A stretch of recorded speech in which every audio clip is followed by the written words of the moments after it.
ఎన్టీఆర్ జిల్లా ఇబ్రాహీంపట్నంలో భారీగా పోలీసులు మోహరించారు. టీడీపీ నేతల అక్రమ బూడిద తరలింపుకు వ్యతిరేకంగా ఆందోళనకు సిద్ధమయ్యారు మాజీ మంత్రి జోగి రమేష్.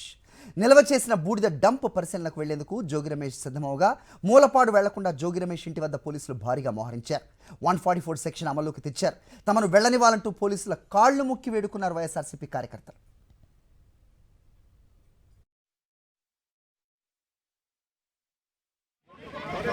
దౌర్భాగ్య పరిస్థితుల్లో పోలీసు వ్యవస్థ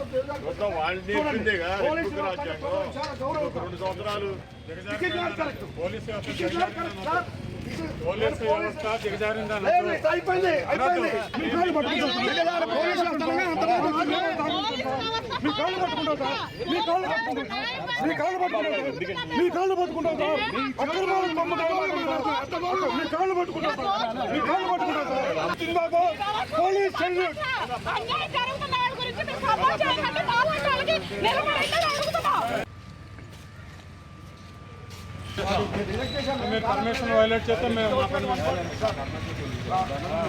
ఇప్పుడేం పట్టాలి అన్నా చూడు ఇదేం పాపం.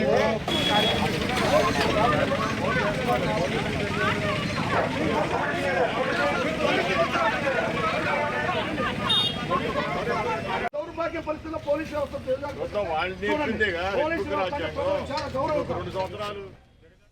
విజువల్స్లో చూస్తున్నాం. ఎన్టీఆర్ జిల్లా ఇబ్రాహీంపట్నంలోని పరిస్థితి, పోలీసుల పహారాలో ప్రస్తుతం ఉన్న సిచ్యువేషన్.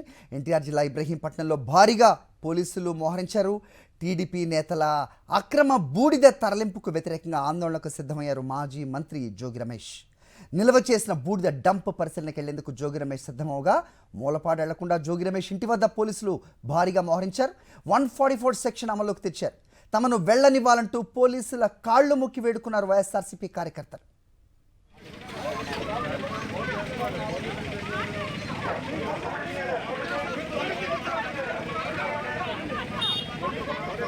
దౌర్భాగ్య పరిస్థితుల్లో పోలీసు